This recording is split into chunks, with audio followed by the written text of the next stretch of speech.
నా ఏడుపు ఎవరు వింటారు? ఊరంతా నా అదృష్టానికి ఉబ్బిపోయింది. మా నాన్నకి మాత్రం తెలుసు నా మనసులో దుఃఖం.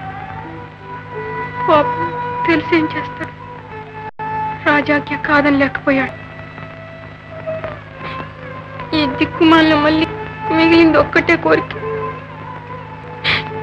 ఒక్కసారి బావ పాదాల మీద పడి మన్నించమని వేడుకుంటాను. ఇంకొకసారి రాజాను చూడగలిగితే ఈ దిక్కుమాలిన దానికి అంత అదృష్టం కూడా. ఇంత దుఃఖాన్ని ఎలా అంచావు తల్లి ఇన్నాళ్ళు? ఈ దాసి మాట నమ్మండి.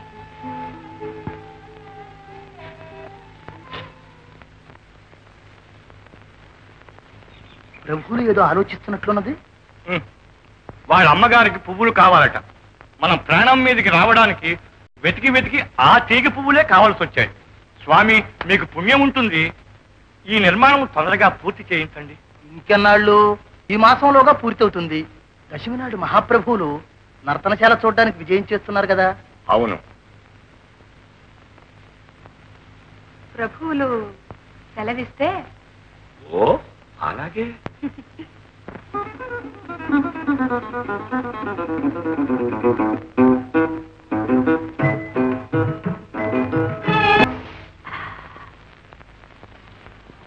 జాగ్రత్త, అక్కడే ఆగండి.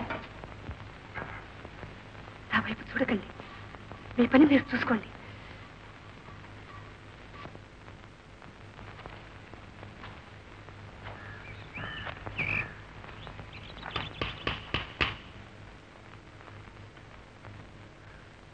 పాపం పడ్డట్టున్నావు.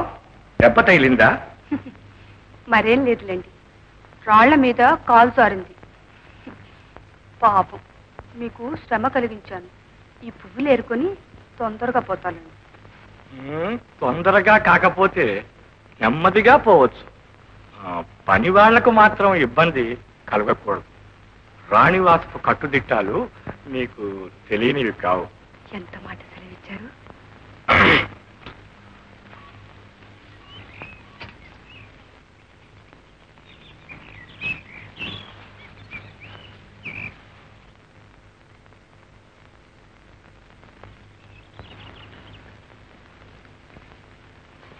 వచ్చే శుక్రవారం రాత్రి పంపావతి దేవాలయం దగ్గర తుంగభద్ర ఒడ్డున మా మల్లేశ్వరి దేవి మీకోసం ఎదురు చూస్తుంటారు. ఇటు చూడకండి. ఈ రహస్యం ఎవ్వరికి తెలియకూడదు.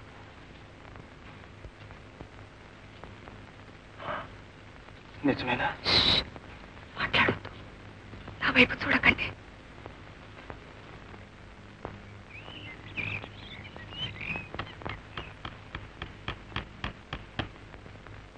రాతి బొమ్మలు చెక్కి చెక్కి మనస్సులు రాళ్లైపోయాయి.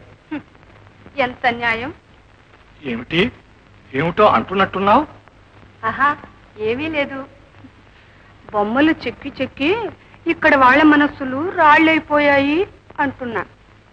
జారి పడితే జాలి పడేవాళ్ళు ఒక్కరూ లేరు. జాలికే కావలసినంత ఉంది.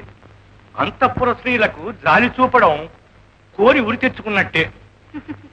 మా దేవి గారికి ఈ పువ్వుల మీద ఇష్టమే లేకపోతే ఈ జారి పట్టాలు జాలి పట్టాలు మీకు నాకు కూడా తప్పేవి.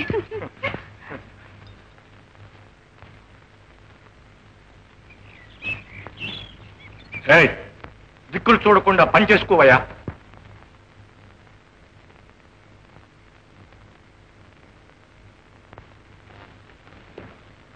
తుంగభద్ర ఒడ్డున దేవాలయం మెట్ల దగ్గర వచ్చే శుక్రవారం రాత్రి.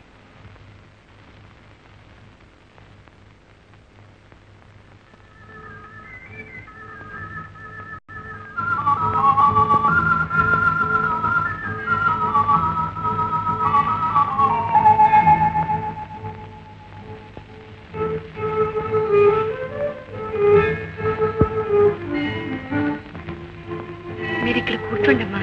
వారు వస్తున్నారేమో చూసొస్తాను.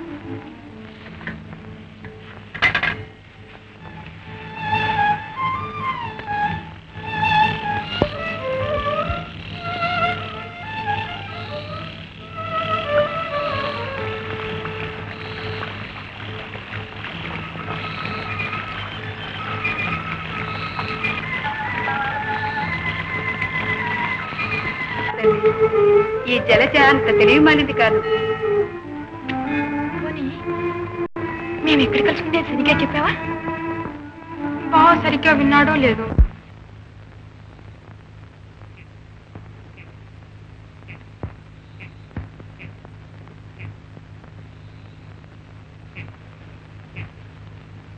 అమ్మయ్యో, ఇంకేమన్నా ఉందా బావా? పులి నోట్లో తల దూర్చైనా బ్రతకలం గాని అంతఃపురంలో అడుగుపెట్టి బ్రతకలా?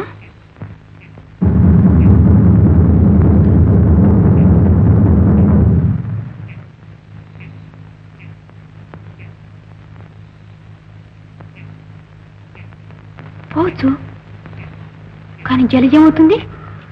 అమ్మయ్యో, చిత్రవత చేరు. దేవి, ఇప్పటికే ఎంతో ఆలస్యమైంది.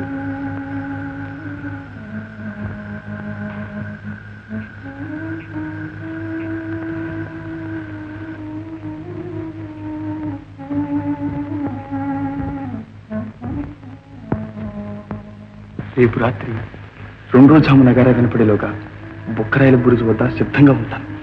తప్పక రావాలి సుమా. అవును, అంతే. అక్కడికి దక్షిణ ద్వారం ఎంతో దూరం లేదు. దేవి,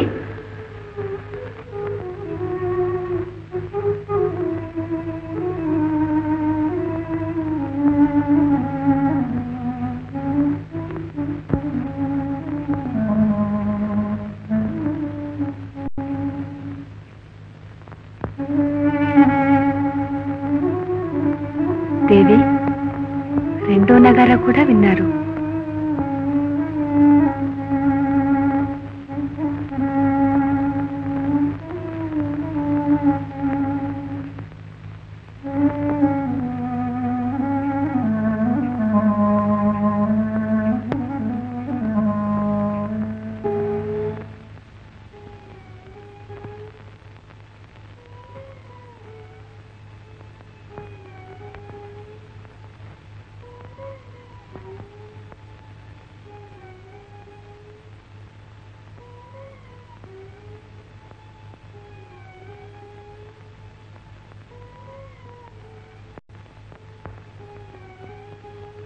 ముత్యాల వానలు కురిపించే ఆ మురిపాయల నవ్వులు ఇన్నాళ్ళు ఎక్కడ దాచావమ్మా?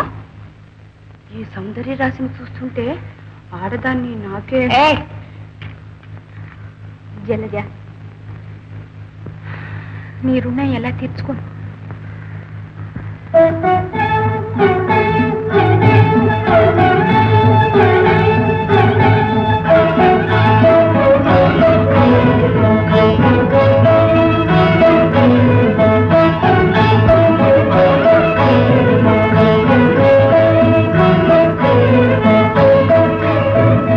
ఆచార్య, ఇవి ఊహా చిత్రాలు కావు.